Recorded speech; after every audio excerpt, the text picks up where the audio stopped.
माननीय गृह मंत्री जी के द्वारा जो जम्मू कश्मीर आरक्षण विधेयक रखा गया है, इसका समर्थन करते हुए मैं कहना चाहूंगा कि हमारे प्रतिपक्ष के विद्वान प्रतिनिधि विवेक तनखा जी ने आज एक विवेकपूर्ण बात कही कि यह सत्य है कि कश्मीरी पंडितों का जेनोसाइड और नरसंहार हुआ था।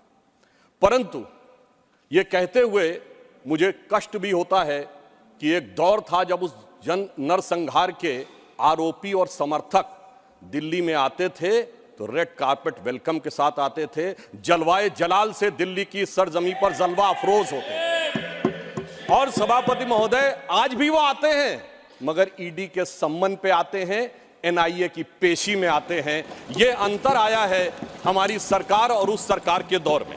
महोदय, मैं एक बात याद दिलाना चाहता हूं, मैं लखनऊ का रहने वाला हूं। वहां भी मैंने बचपन में हिंदू मुस्लिम कॉन्फ्लिक्ट नहीं सुना था, शिया सुन्नी कॉन्फ्लिक्ट सुने थे।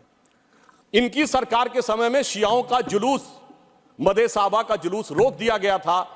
22 साल तक रुका रहा। जब हमारी सरकार आई उसके बाद वहां पर शियाओं का मदे साहबा का जुलूस निकलने की स्थिति आई। मैं पूछना चाहता हूं, भाई हिंदू मुस्लिम के लिए हमारे ऊपर आरोप लगाते हो, ये शिया सुन्नी के बीच में जो होता था वो भी शांतिपूर्वक हमारे दौर में हुआ, कश्मीर हो या देश का कोई और हिस्सा हो।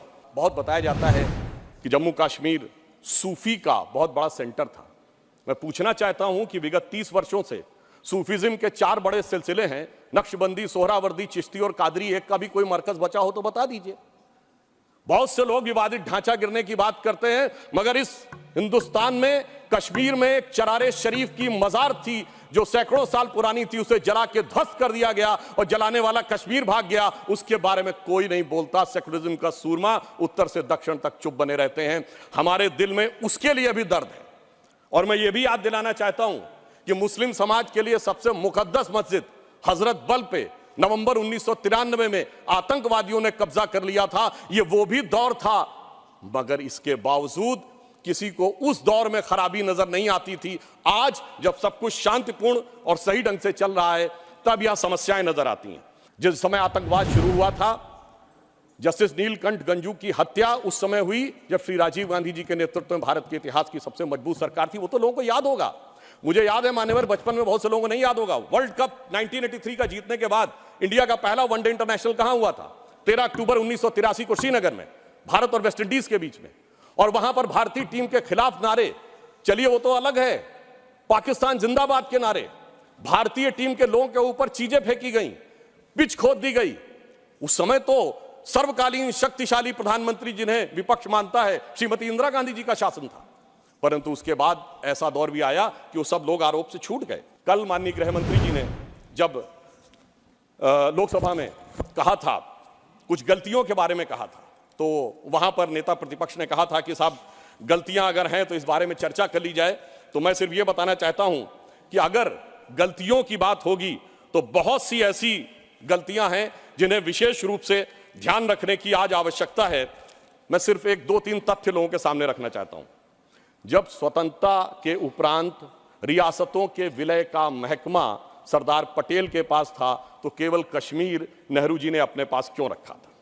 नंबर 2, 1946 में महाराजा हरि सिंह जी के विरुद्ध विद्रोह के आरोप में जब शेख अब्दुल्ला जेल में बंद थे तो पंडित नेहरू स्वयं उनको छुड़ाने के लिए कश्मीर गए और वो भी गिरफ्तार हो गए। यह बात मौलाना आजाद ने अपनी किताब इंडिया विंस फ्रीडम में लिखी है कि इससे तत्कालीन कांग्रेस नेता बुरी तरीके से हतप्रभ हो गए। और इस परिस्थिति में जिस समय पाकिस्तान ने आक्रमण किया उसे कबायली आक्रमण क्यों कहा गया, सेना का आक्रमण क्यों नहीं कहा गया? और इसके अतिरिक्त मैं यह भी कहना चाहूंगा कि जिस समय यह कश्मीर का संघर्ष हुआ, एक फैक्ट रखना चाहता हूं, उस समय तो माउंटबेटन 30 जून 1948 तक वाइसरॉय थे। भारत की सेना अध्यक्ष जनवरी 1949 तक जनरल रॉय बूचर था और पाकिस्तान की सेना का अध्यक्ष जनवरी 1951 तक अंग्रेज था। तो भाई यूनाइटेड नेशंस में जाने की क्या आवश्यकता थी? गृह मंत्री जी ने बिल्कुल सही बात कही कि भाई उनको 1 साल तक माउंटबेटन को इसलिए रोका गया था कि बचे हुए कुछ मामले रिजॉल्व करने हैं। तो भाई मैं पूछना चाहता हूं कि उनको क्या मेहमान नवाजी के लिए रखा गया था? जब यहां थे, दोनों तरफ के सेना अध्यक्ष भी अंग्रेज थे, तो यूनाइटेड नेशंस क्यों गए? इसलिए मैं कह सकता हूं एक गलती नहीं, भयंकर गलती थी जिसका खामियाजा आज तक सरकार को भुगतना पड़ रहा है। और फिर इतना ही नहीं, करेस्पॉन्डेंट ऑफ सरदार पटेल से बहुत स्पष्ट है कि वहां लिखा जा रहा था कि residual powers will be vested in the interim government of Jammu and Kashmir, जिसको सरदार पटेल के इंसिस्टेंस के ऊपर यूनियन गवर्नमेंट कर दिया गया। अगर रेजिडुअल पावर्स उनके पास वेस्टेड होती तो आप समझ सकते हैं कि आज कितनी बड़ी चुनौती का सामना करना पड़ता। और ये correspondence of Sardar Patel 1945 to 50 के खंड 1 में जो वी शंकर उनके सेक्रेटरी थे, उन्होंने इस बात को लिखा है। अब मैं एक बात और ध्यान देना चाहता हूं कि प्रथम लोकसभा में कश्मीरी पुनर्वास के कैबिनेट मंत्री अजीत प्रसाद जैन जी ने अपनी किताब कश्मीर व्हाट रियली हैपेंड में लिखा है कि the draft was approved by Sheikh and his colleagues and then passed by the Congress party. ये मैं नहीं कह रहा हूं, उनकी सरकार के कैबिनेट मिनिस्टर कह रहे थे। और इसमें अंत में एक और व्यक्ति का उद्धृत करना चाहता हूं जो भारत के मुख्य न्यायाधीश रहे, जस्टिस मेहरचंद महाजन, जो कि उस समय कश्मीर रियासत के प्रधानमंत्री थे।